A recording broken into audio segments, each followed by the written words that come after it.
seconds to see the report on Saquet. Welcome back to Senate Economic Development, Housing and General Affairs. We're going to continue on flood recovery. Now really welcome. Come on in. It's a jolly group.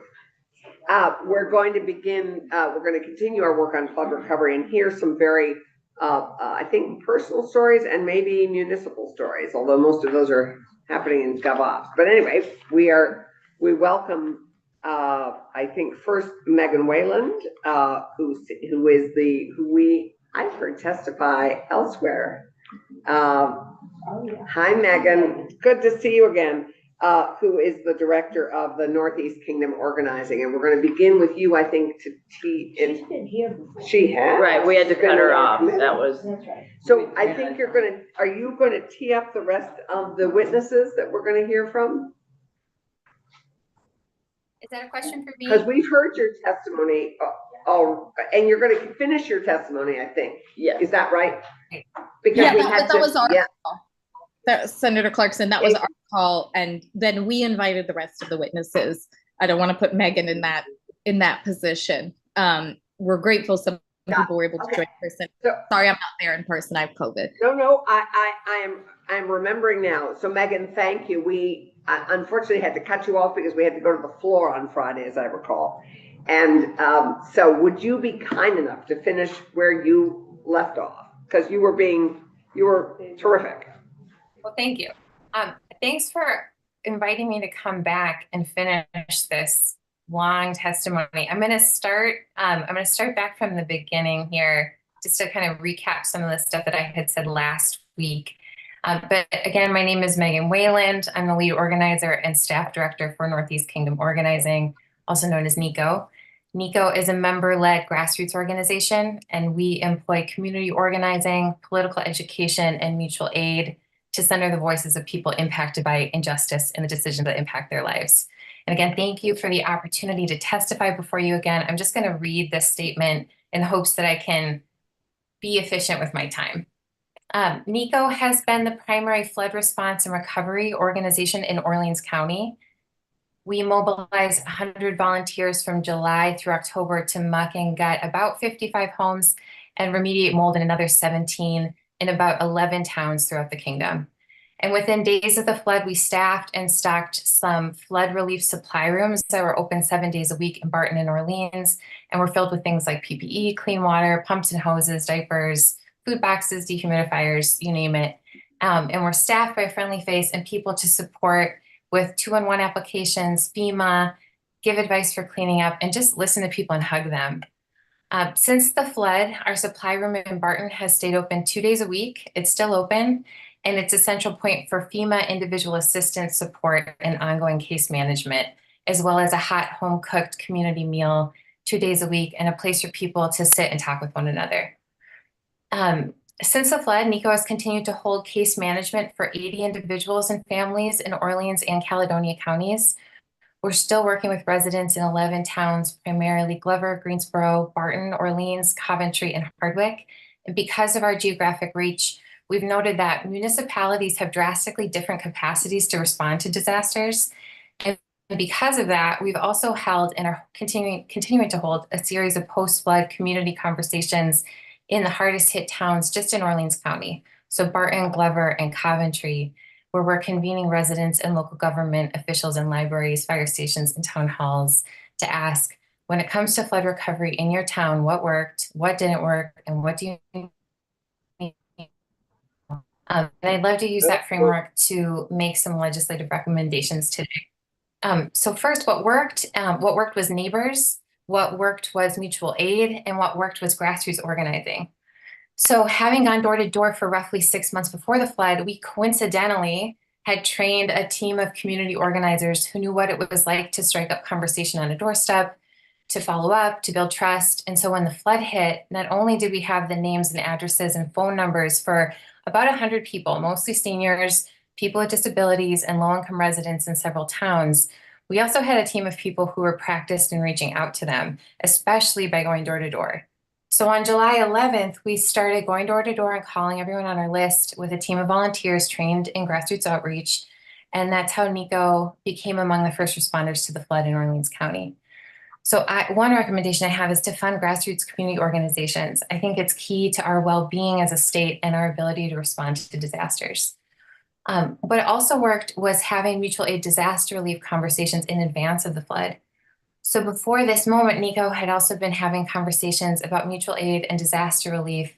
And we held those conversations in partnership with Hardwick EMS at the Hardwick Town Hall and in Wheelock at Wheelock Mountain Farm, where we formed a mutual aid text thread with people all over the kingdom who were interested in mobilizing to support one another with everyday needs. So this is like pre-disaster, like how do we just show up for one another kind of stuff, like moving a refrigerator, giving a ride to the grocery store, shoveling a sidewalk, just to build networks of support throughout the kingdom before a disaster and build a culture of mutual aid that would make everyone more resilient and prepared for when disaster struck. Having laid this groundwork pre-flood was incredibly helpful. We didn't realize just how close we were to having to put it into practice. But we also had then a list of people who were able to mobilize and interested in mutual aid once the floods came. And because of this mutual aid organizing, we were connected to a national organization called Mutual Aid Disaster Relief. And they keep storage units of disaster relief supplies all throughout the country. And they have a grassroots network on their own chat thread that's ready to move those supplies throughout the country when disaster strikes. So within 24 hours, Nico immediately got money, dehumidifiers, PPE, cleaning supplies from a volunteer who drove a huge van up from New Hampshire. And that was amazing. That was within 24 hours, we were able to like get stuff out to people who had been impacted. So I think another thing that's helpful is having supplies on hand, knowing that we're going to be facing more disasters.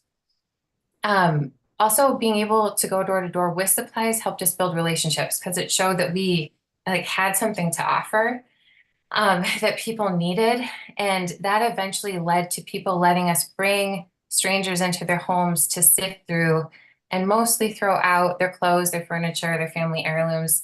And because flood relief is such intimate work and emotional work, we really needed that trust to be able to be let in to help. So that was really functional. Not last, but last to this point, because we went door to door, when Orleans County didn't get the FEMA declaration, Nico was able to add to their list of addresses that FEMA representatives could visit, and we took them on tour. And because we had gone door to door, we were able to see a lot of what hadn't been seen, and that really led to Orleans County getting a FEMA declaration. And I'd like to add one more thing that worked, and that's our partnership with Glover EMS. So the state, about a month into response, contracted with 7 to 8 EMS outfits statewide to go door to door to everybody that filed a 211 claim and then was entered into crisis cleanup. So I connected with Adam Huslane early on and his team, mostly Ashley LaFont, and they were feeding me and Nico the homes and information of everyone who needed to be mucked and gutted that we didn't know about. And they were all over the county. So we really expanded our reach at that point, and that's how we ended up in the 11 towns that I mentioned. And so every Wednesday for at least a month, we sat side by side, we compared spreadsheets, we made sure that everyone in the kingdom that was in crisis cleanup got cleaned up. And that was so fun. It was super fruitful.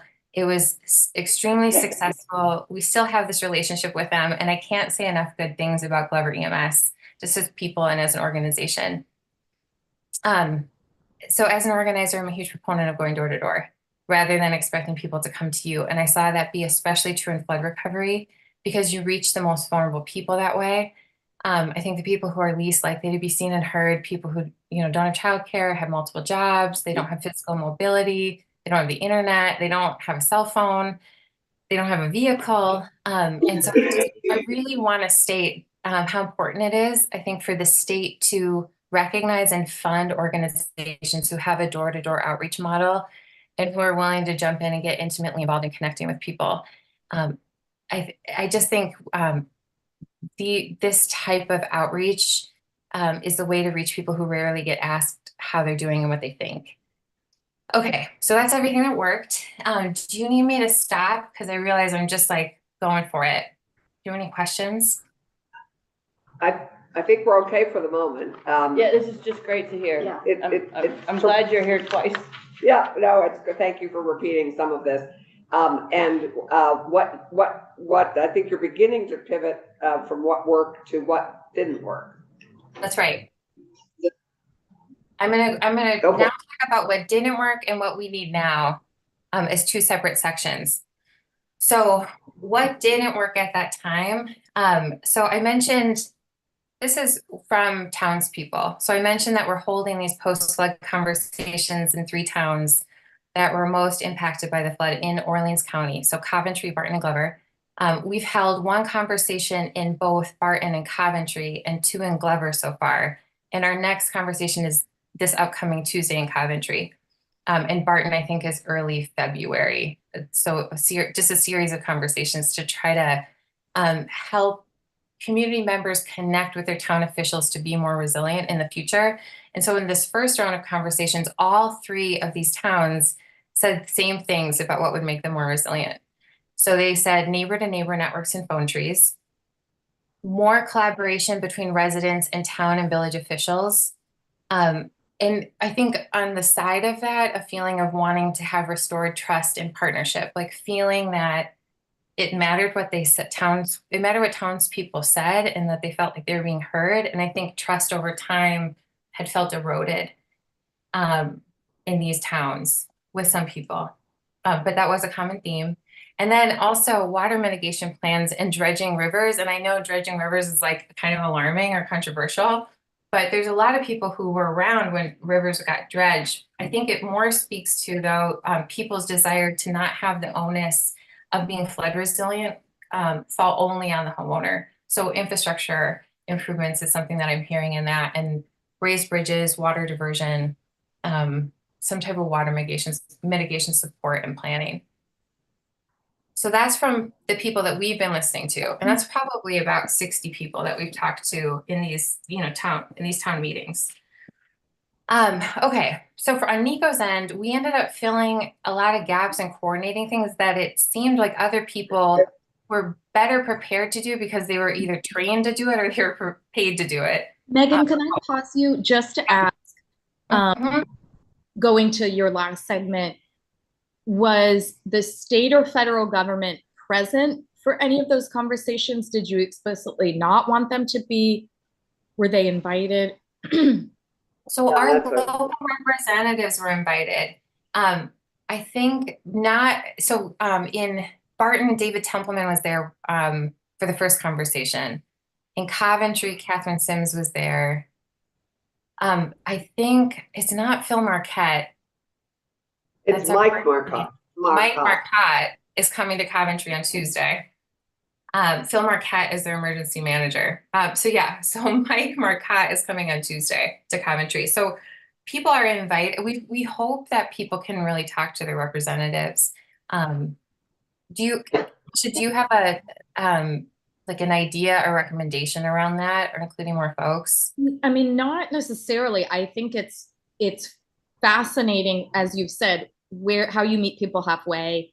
If they feel intimidated, if FEMA shows up, or if the federal delegation shows up, or if they get angrier and want to, point the finger, just when you do meetings in places where people feel really unheard, it's always a curiosity to me what they want. If they want more of a spotlight and more people to come, or if they really want the opportunity to sort of vent with people who know them well.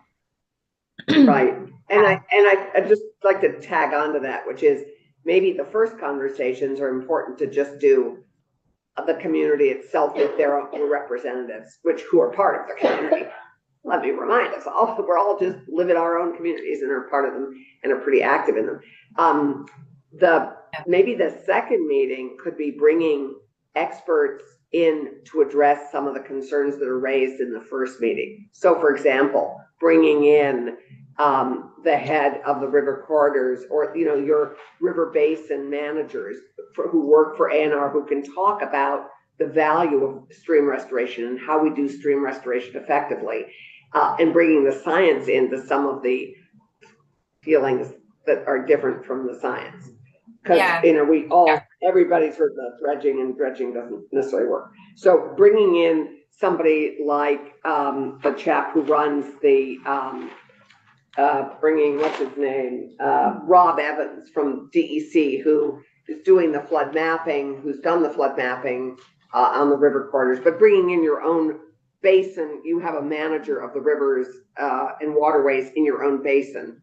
Okay. In the Lamar, what basin are you in? I can't remember. What's your water basin?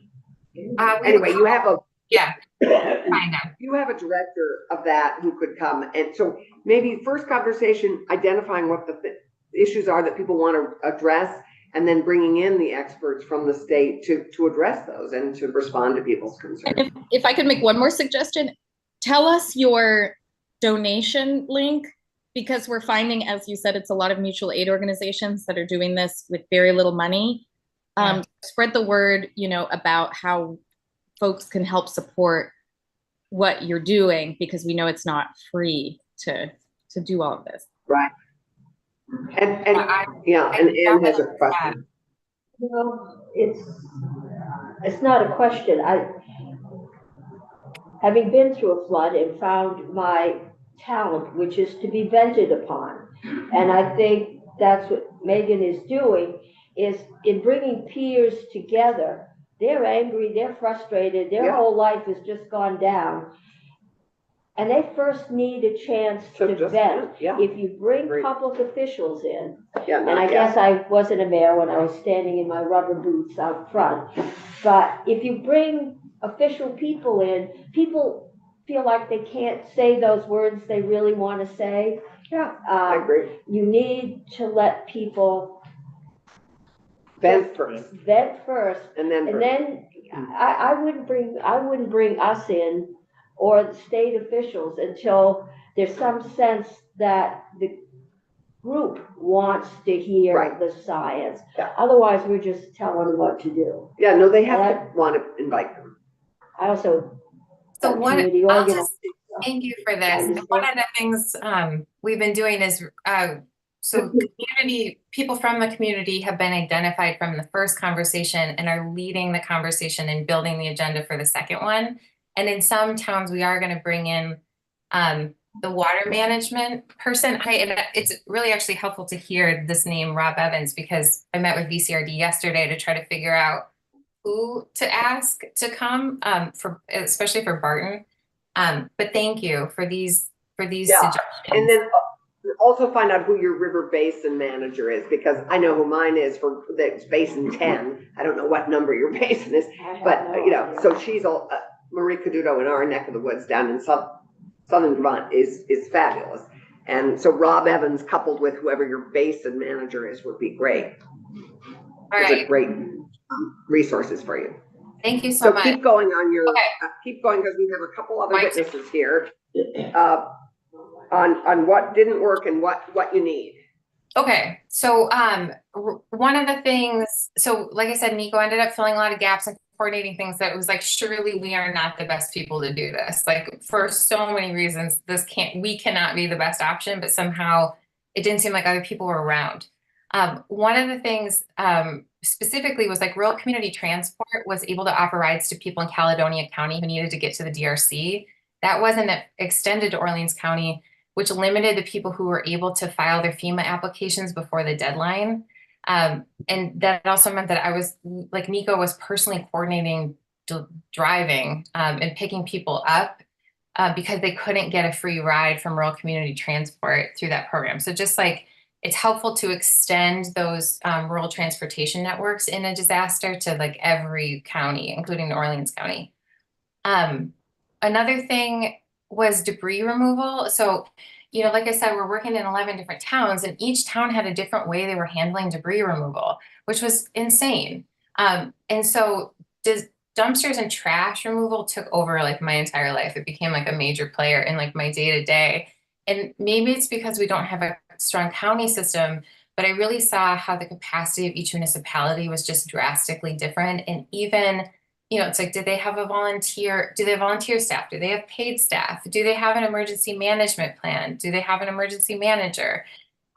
all of these things were just related to capacity and kind of resulted in how quickly each municipality was able to respond and how well they were able to respond to the disaster, and then how much of a gap our organization ended up filling in each municipality. And I guess one thing I would advocate for is that, especially in our rural communities, even when it comes to applying for ARPA funding, I mean, we've just really seen this huge gap in who has the capacity to move their municipality forward in the kingdom based on their municipal capacity.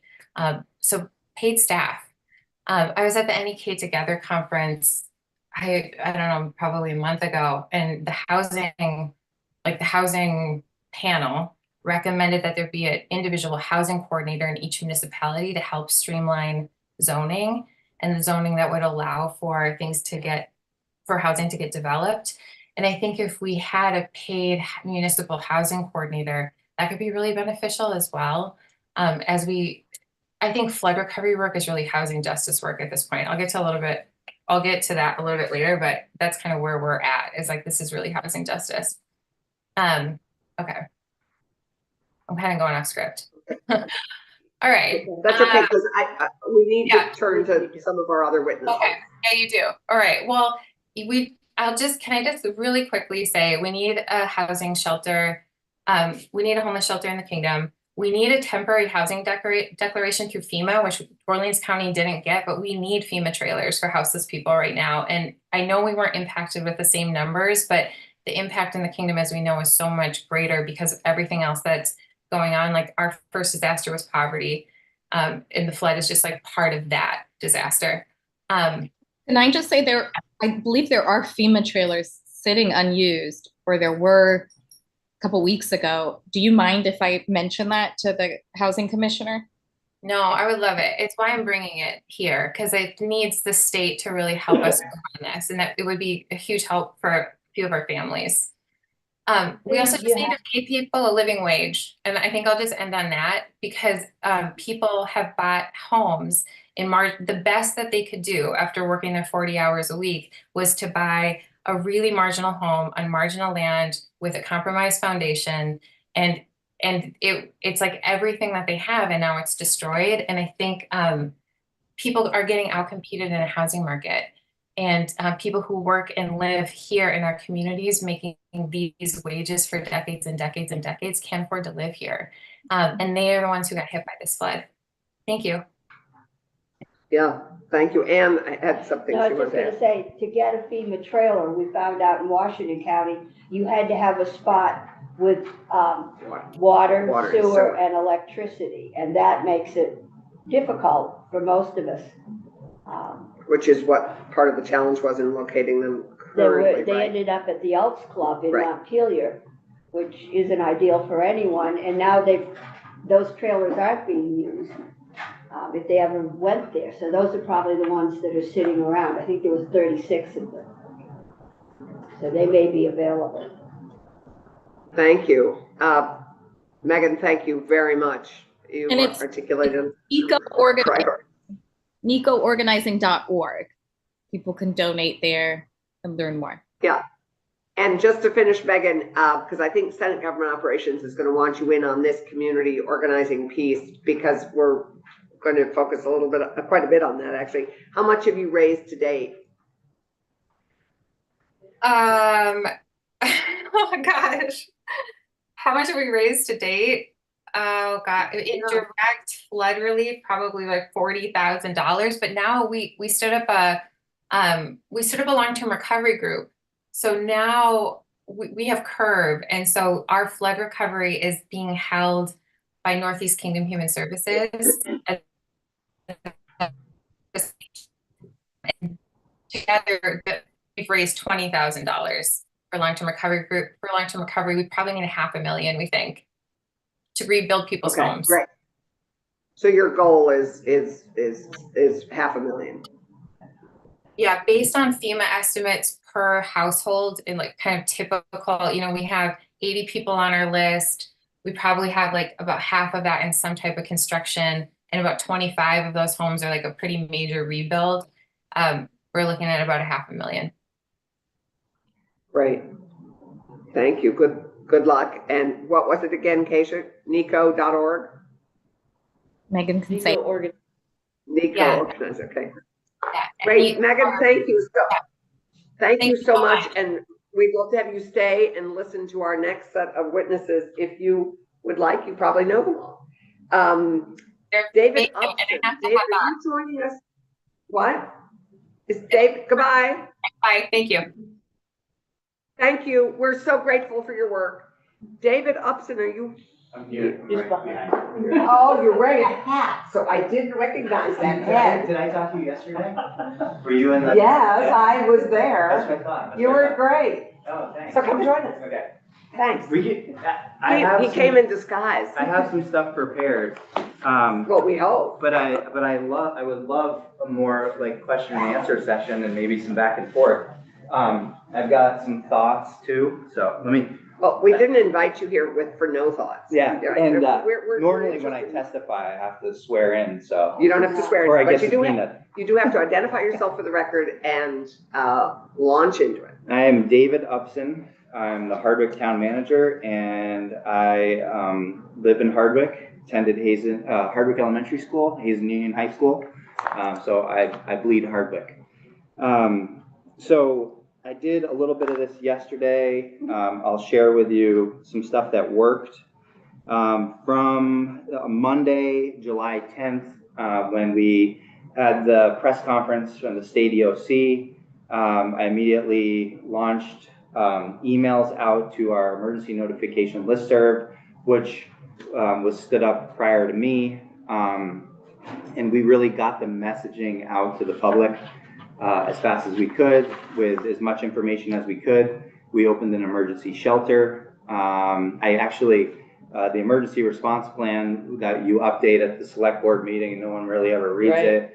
And then I was like, well, I guess I got to print this out. Yeah. And so I had the document and I went up to the school, and which was the site of our emergency shelter, and I contacted our newly formed Civic Standard community organization, and they put together some volunteers early on, and we got the shelter going. And that night, people kind of trickled in, and we housed about 40 people, including some animals.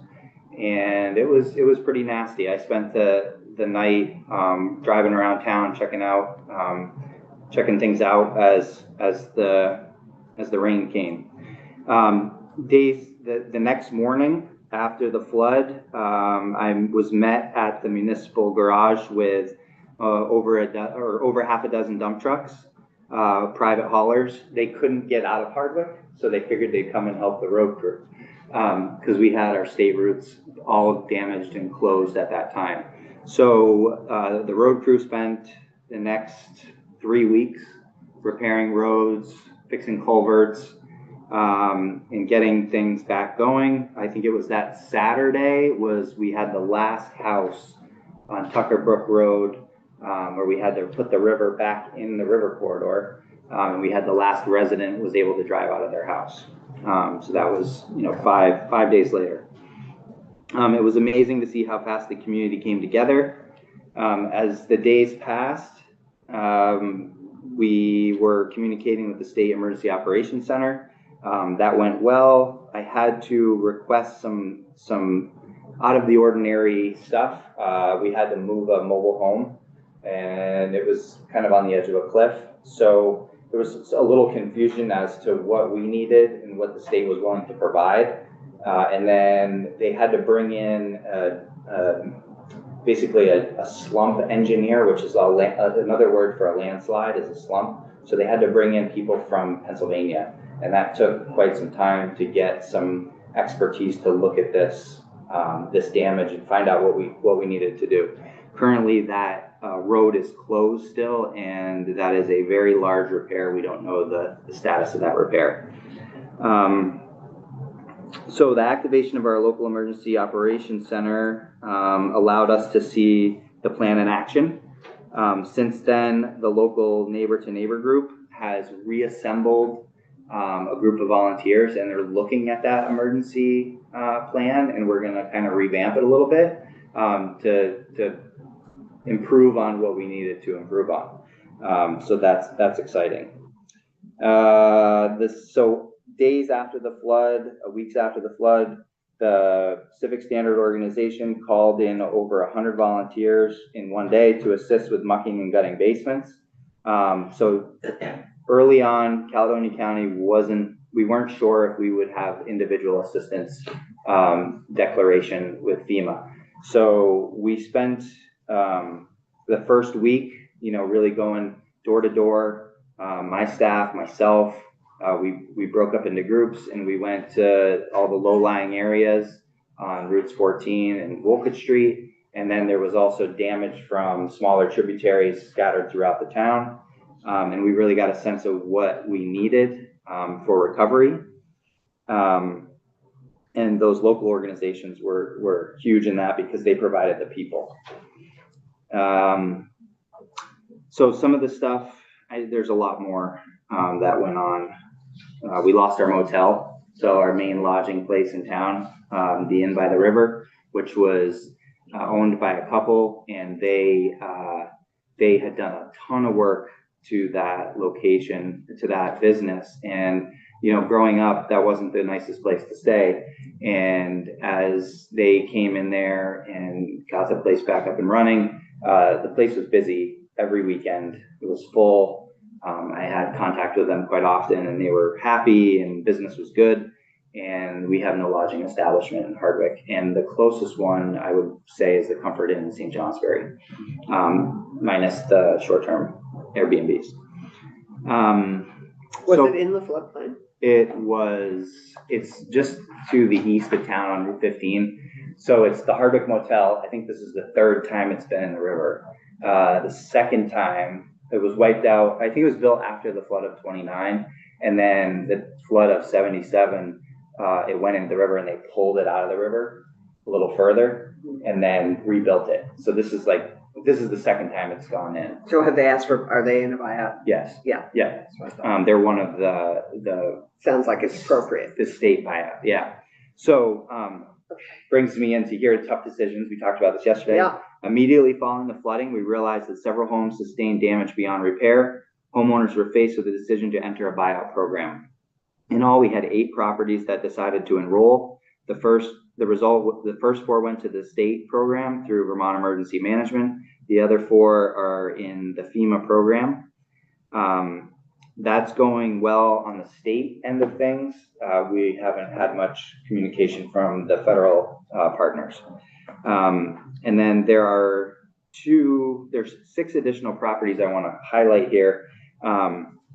They were made aware of the buyout process. They're ripe for the program, but their fears of being able to find housing, right, from giving up their homes, and in some cases they're right next to family. In some cases they're on the same parcel, so their eligibility is in question and they can't take part in that.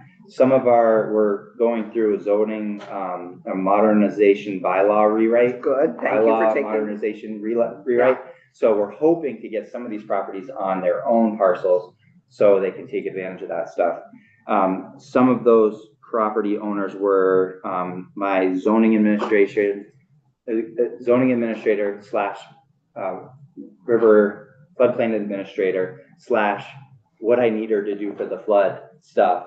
We're really hoping to move her into a full-time position, but she's working with Vermont Emergency Management on hazard mitigation grants. Right. And those are grants that help people. I'm sure you guys know. We just had Stephanie Smith in. Yes, perfect. So those are going to be very important to get people that are living in harm's way to be able to stay in their homes, stay on the grand list, and have repairs done to their home, because some of these homes, a buyout would not make them whole in any way, shape, or form.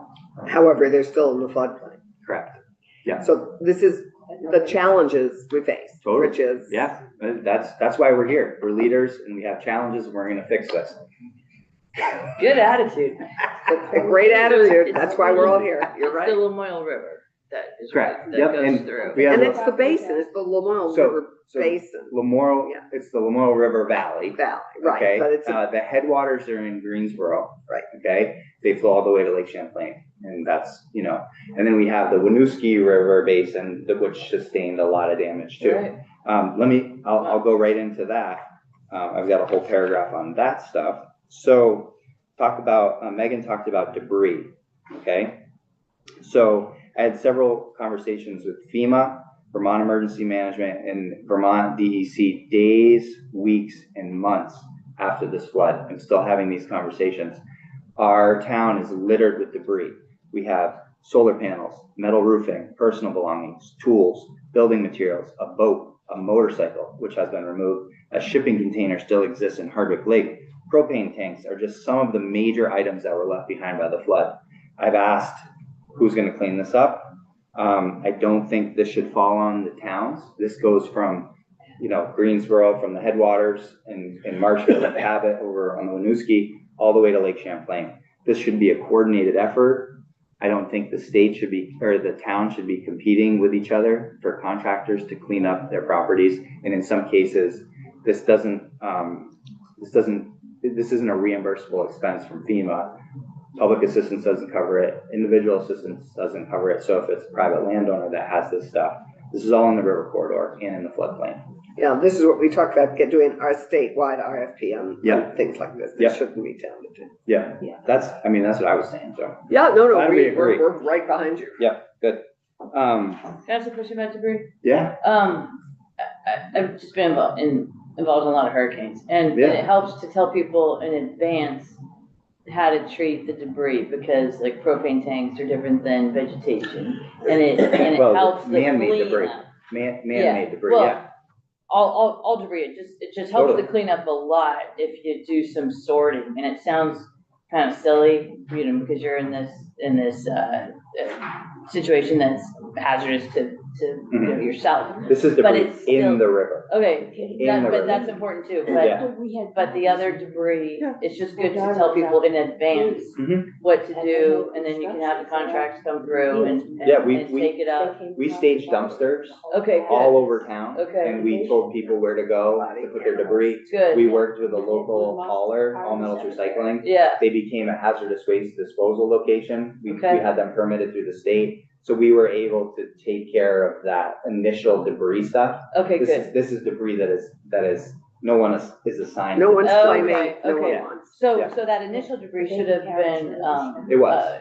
reimbursable, Public assistance. good, Yeah, okay, yeah. This is the debris no one wants. that's in the The river, stuff Yeah. that washed out onto someone's porch. Yeah, or the motel that's scattered all throughout. Right. okay. Yeah. Yeah. I can show And you, that's- I did a drone flight. I could Yeah. show you all the debris. It's Yeah. a really cool video. Yeah. Yeah, please send We it, would, and Seneca Ops would like to see that. Yeah, you should ask the Vermont DEC. They have it. Oh. okay. Yeah. But you're right here. Yeah. Just to be thoughtful about the Oh, next I'll stop. witness. No, Yeah. you have 6 minutes. Okay. Oh, But 6 minutes. keep- Okay, yeah. yep. And then we can always have you back and or get more testimony. I don't need more testimony. Yeah, no, You can you're just great. call It's me. great. I'll give you my number. We've got your number, Dave, Okay. and your email. So, let me talk about some other stuff here. Oh, okay. Wastewater treatment facility. So our wastewater treatment facility was completely wiped out. This is the 4th time it's been flooded. We've currently spent about $600,000 on just getting the plant back up and squeaking along. We were currently in a lagoon cleanout project, and the town has been will be on the hook for $2.2 million for this clean out and partial upgrade of the facility. I'm worried that we just bought a new car and we're driving a damaged car off the lot. Basically, we're not going to have that wastewater plant that we bonded for. And so we're working with engineers to try to figure out what the best course of action is, and economic development is tied to the wastewater facility. Everything in town is tied to the wastewater facility. Absolutely. So, we've had businesses leave Hardwick because of our capacity at the wastewater facility. We have agricultural businesses right now hauling their waste out of town because they can't discharge into our wastewater facility. Right. So we need a new So it's wastewater. squeaking along, but not up to capacity. It's hydraulic capacity, we're okay. The nutrient loading of the facility to meet our permit, we don't have the process. We either need pre-treatment in the industrial park or we need pre-treatment on site, which I would rather have pre-treatment on site, not to put the burden on the individual business. Right. You don't have townwide water, do you? Yes, we do. You do. So you have water and sewer. Correct. Just in the village, the village compact, we have 2 wells. Those were not affected in the flood. They were high and dry, That's which great. was great. Well designed. Yes, no pun intended. So I'll close. Thank you for this opportunity to share my experiences as a Hardwick town manager with the aftermath of the July 2023 flooding, as well as some perspective as a Hardwick resident. I've spent the last 17 years working in most of the communities in the Northeast Kingdom. Leaving Hardwick every day to serve another community was very rewarding, but in 2021, I decided to switch gears and take this position as the town manager to work in the community that raised me. I feel that I have a responsibility to make sure no one in the Hardwick community is left behind, so please don't leave Hardwick behind in this recovery effort. Thank you. Okay? Thanks for being here. Is that your wastewater treatment plant? That's Hardwick Lake. No, just No. yes, those are our lagoons. But on some maps, it says Hardwick Lake. Does it really? No, that's up here. So Yeah. David, Yeah.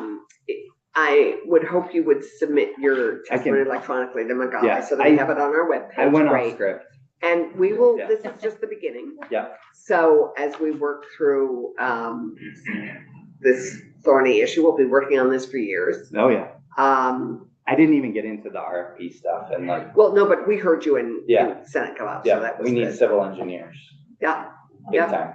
and we need shared equipment. That's also what we talked about yesterday. Yeah. State-owned shared equipment, so each town doesn't have to rent it on their own. Hardwick's in good shape with equipment and we've had to do it ourselves. 'Cause If you own a Vector, we have a shared Vector.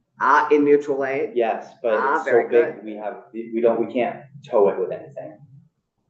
got it, That's interesting. Hillier has a, yes, We'd but like not everybody we'd does. like a self-propelled Vector. Right. Yeah, So thank you. You're And welcome. more to follow. Yes. But it's been a treat to have you both.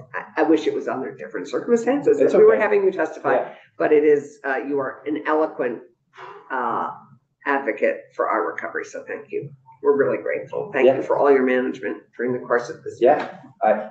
I would say I'd do it, I almost had to do it again in January, or in December. December. Yeah. And I had a David, little PTSD that night. well, and quite honestly, flooding is just one of the disasters we face with climate change. Right. So just keep in mind, you may be facing something this winter Yeah. that may be completely different. I have the emergency response plan printed out now, just Good. in case the power. I hope you're Yeah. sleeping with it under Yeah, your good. pillow.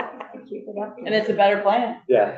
It will is, be, yeah. it is a Yeah. better plan. Yeah. This is true. And, yeah, anyway. Cool. So thank you. Yeah. Thank you. And up next, we have, I think, Rose Friedman. Hi. Hi, I'm Rose Friedman, and I am the Executive Director of the Civic Standard, which will be mentioned. And we're an organization based in downtown Hardwick. And Tara Reese, who's our Community Director, is also here. Welcome. And It's good to have you all. Oh, Yeah. we should introduce ourselves. yeah, which that would we be great. I Did was trying to not figure out do which because names. we didn't do that because we've done it with Megan and Yeah. David at least had met Yeah. some of us. So, Keisha, on screen, why don't you start? Hi, it's still slightly morning. Good morning. Senator Keisha Rom Hinsdale from Chittenden County. I chair the committee. I'm currently out with COVID, but really grateful that you all made the trip to be in the State House. I'm grateful we have Zoom to make you very present. And it is a weird system when her voice comes out there and her I face know, is yeah, up there and you're never confusing, sure yeah. where to look. It's Okay, I'm Ann Cummings. I represent Washington District, which is Washington County and a few add-ons, including Stowe being the largest. I live in Montpelier and I was the mayor during the 92 flood. I believe we got our crane from Hardwick to smash up the ice chair. Allison Clarkson, Windsor County District, Vice Chair of this committee. I'm Randy Brock. I represent Franklin County and a small part of Grand Isle County, and I'm the Senate Minority Leader. Oh, and I'm the Senate Majority Leader. You got the team. Yeah, yeah. And Wendy. Wendy Harrison, I'm new. I live in Brattleboro and I represent Wyndham County. And my other, committee is institutions where we deal with wastewater treatment plants, so it's very helpful. And she brings a wealth of knowledge because she is a And I former have been- municipal manager. So Yeah. she knows a lot. It's our secret weapon. Right, Rose, it's yours. Okay. So we are here to share what we learned before, during, and after the flooding events of this past summer, and how our particular organization was uniquely positioned to respond to and address our community's needs in this weird, challenging time. And also how you guys can support initiatives like ours, which we feel would better serve the whole state and all of its strange little pockets scattered around. So the Civic Standard is an interesting combination of a cultural organization and a community center. That's kind of how we define ourselves. We're located on Main Street. We are one of the only buildings on Main Street that hasn't burned down, one of the only real historic ancient buildings, and we are hanging right over the Lamoille River. So we are in a pretty delicate spot flooding wise, but we were really lucky in July to not be hard hit at all. Our organization exists with the purpose of giving the people of Hardwick and its surrounding towns excuses to get together, not just for fun, but to grow social capital across class and cultural divides of all kinds. Our mission is simple, but also quite complicated because we live in a world, in a town that is increasingly riven by divisiveness around political affiliations, class, race, gender, mutual misconceptions about each other. We seek to address those misunderstandings through our programs, as well as head on through individual conversations. This is a long-term ongoing effort of relationship building, mutual aid, art and theater making, celebration, and conversation. The Civic Standards programs include a lot of different things. I'm not going to list every single one of them, We but can Google it. you can look us All up. the things you There's a lot of them. We hold them at a lot of different locations around town, from the American Legion Hall to the diner, the high school, local farms, outdoor spots. The vast majority of our programs are free or pay what you want. And the events are always warmly inviting and collaboratively created. By using different venues and offering multiple avenues through which people can engage with lowered financial barriers, we have seen the diverse membership of our community come together in ways that we never have before. Over time, our open door on Main Street has become both a symbol of our work and a literal door that people walk through every day, just to sit and chat and have a cup of coffee and reminisce about what it used to be like to grow up in Hardwick, how it's changed, what they like, what they don't like. People who just moved into town come and check in and ask for help. People stop in for a free meal, to meet a friend, attend a music gathering, decorate cupcakes, help us clean up, and just to plan events together. So when the floods came, we did not initially consider that the Civic Standards mission would include supplying aid in the case of a natural disaster.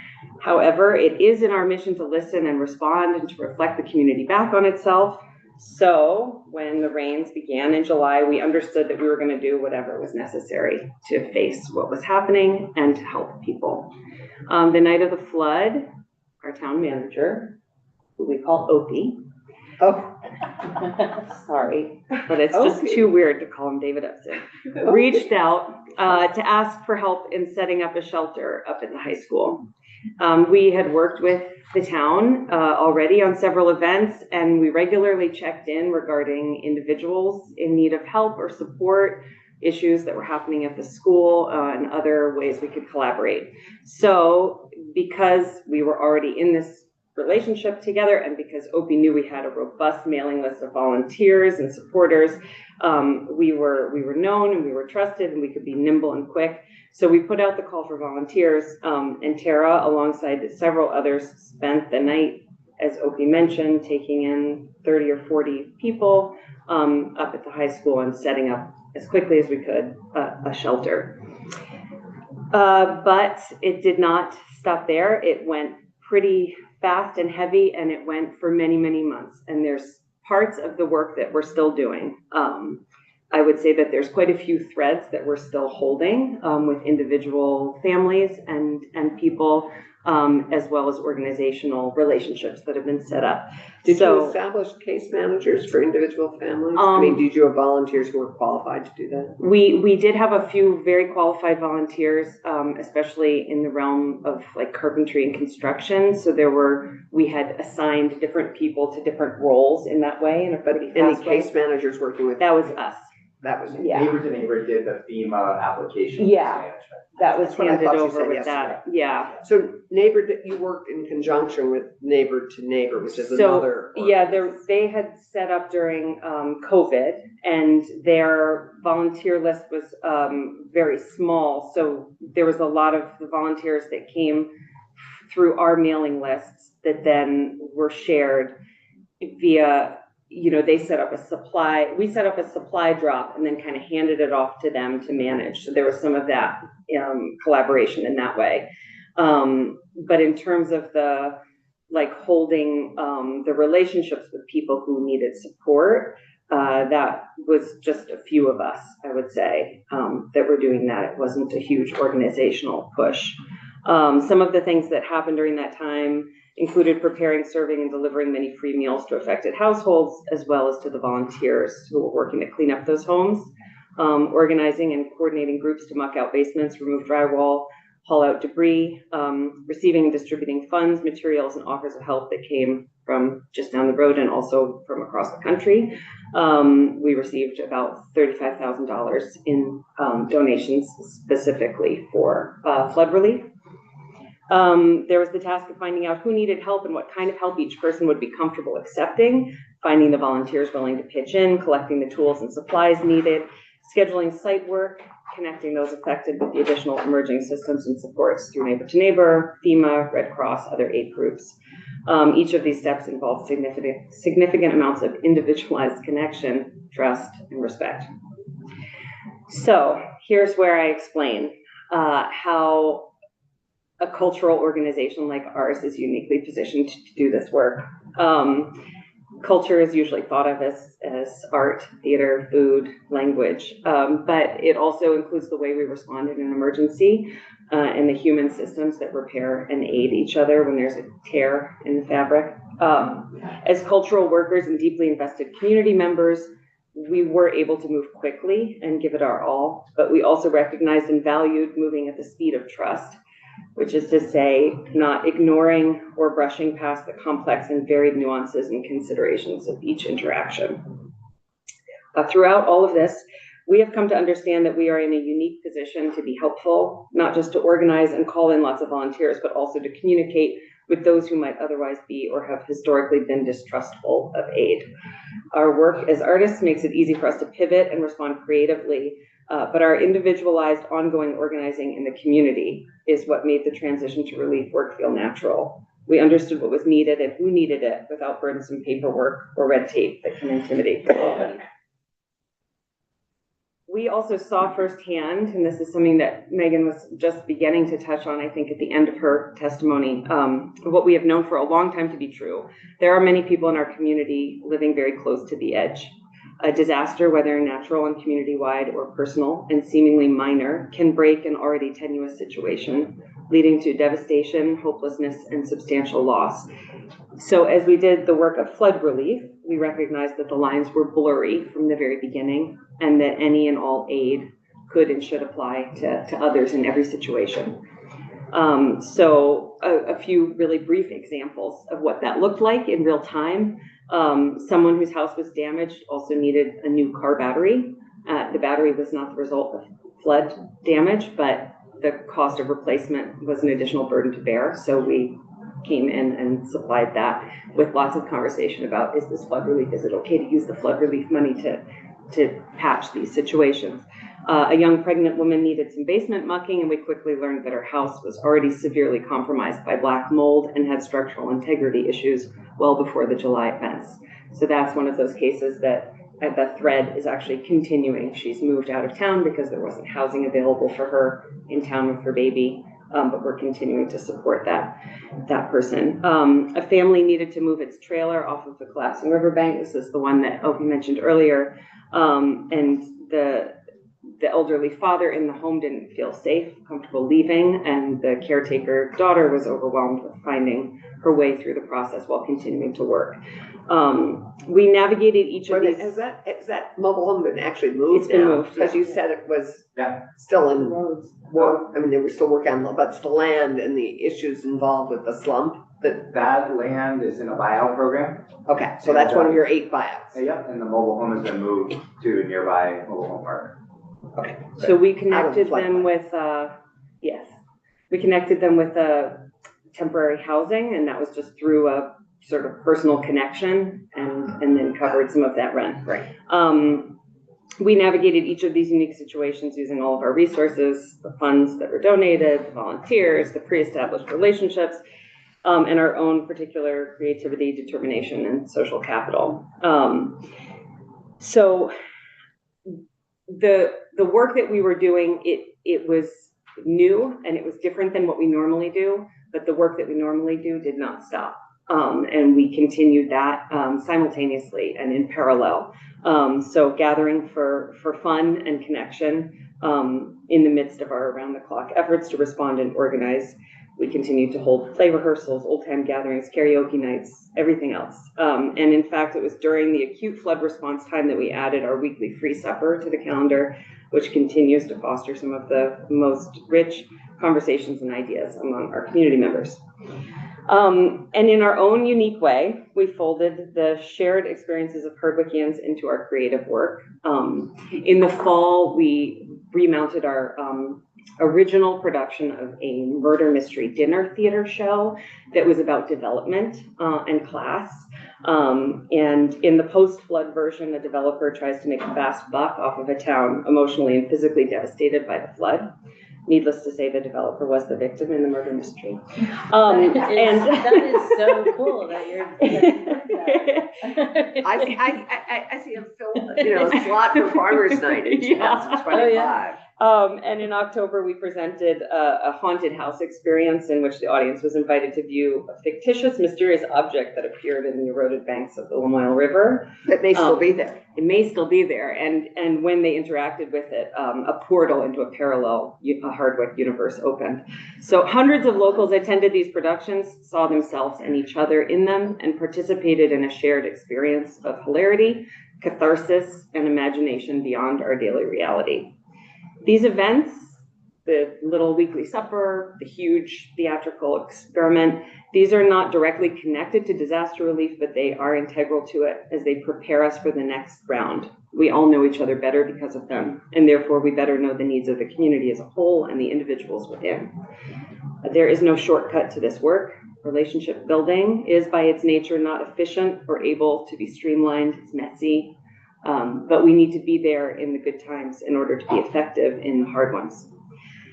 So, to wrap it up, if we want Vermonters and our organizations to be less vulnerable, better able to help our communities in need, and more prepared and resilient for the future, then we need state financial resources and support to grow our capacity.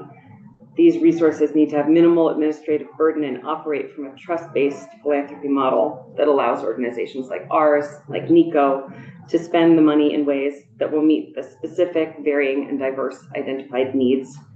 We do not need a study to measure the effectiveness of this approach. This was the study. This is it. We did it. We proved ourselves in real time. Exactly. So more collaboration, communication, accountability, all of this, what we have in our relationship with our town government is huge. And we didn't realize how unique it was until we found ourselves in the flood being asked a lot of questions about why do you work with your town government and how do you work with your town government, which for us was just a really natural relationship that emerged from all being so deeply invested in the community. As Opie mentioned, just the deep caring that is continuous and ongoing, whether or not we're facing a disaster together. So I think that's sort of where I want to leave it, that the repairing of the fabric of our small communities is work that needs support in an ongoing way, and isn't about only emergency response, but is about the way that we kind of hold the culture and build the culture together. Here, thank you. Yeah. We're pretty much out of time, and I know people have other meetings to go to, but let's, if there are a couple questions. No, I have a question. I just think it is eye-opening to understand that in Hardwick and in Montpelier, it was the local cultural organization that the town turned to. Katie Trouts was asked to go tell merchants to move their stuff up. And it just went from there. And the word trust. This is an organization that they at least know the name if they haven't been to a play. But they knew it, so you trusted it. It wasn't some stranger coming in. Barry didn't seem to have, it took them a while to find that organization. And They have it now, though. yes, they have it now. But the original days, there were like 3 different groups and all kinds of out-of-state big vans. We're here to help you. And it's just interesting to see how that one trusted organization was able to hold the community together. I did phone calls. Yeah. Did the person that was supposed to show up at your house last Saturday actually show up? Well, I can tell you, Katie Trouts knew exactly who went to whose house and how much mud was dug out of that basement. And it was that organization that really held it together. And as Bill said yesterday in Senate Ops, the town helped support them pretty fully. I mean, because she's only one person. Yes, she is. So- And there were a lot of volunteers, Is but that the again, downtown organization? yeah. It's yeah, Montpelier Live. It's called. Live to, And then, but the town, they work pretty. Yeah, her and I were on a panel together. I heard, yeah. Anything else before we? It's great that you've done this and you were part of the response. So going forward, like you'll be in the plan, but hopefully the bureaucracy of it won't mess up the spontaneity and the creativity of the response. Yeah, I mean, we are walking a line there for sure, but I think, what our organization needs to do is not become another bureaucratic. Right, and just process for stay people strong to- as yeah. yourself. Yeah. Because that's just so cool. To what use you've the done. culture to help people deal with what they've been through Yeah. is amazing. I mean, this is what happened to us. We're gonna laugh at it. We're gonna, but it just helps to get through it. Yeah. Right, so if you need structural help on how to make all that happen, let us know. Yeah. It might also be better if we just stayed out. Yeah. Totally, yeah, that Great too. If We're you- from the Well, yeah. they want us when they want us. Yeah. So they also want audiences, so we'll come. Yeah. So thank you so much. This was really terrific. And we're so appreciative and it's just so grateful for all of your work. I mean, I don't think any of us, yeah. So thank you very much. thank you. And we're taking this all to heart and into our work. And anything further, have you submitted your testimony to Buckeye? No, I will do that. If you'd be kind enough to send that would be great. And anything else anybody wants to add, send, we'll read. And this is just the beginning. So thank you very much. And we will meet again tomorrow morning at 9 o'clock. Thank you. 8 o'clock if you want to do the Ledge Council Right. notification meeting. Great. I gotta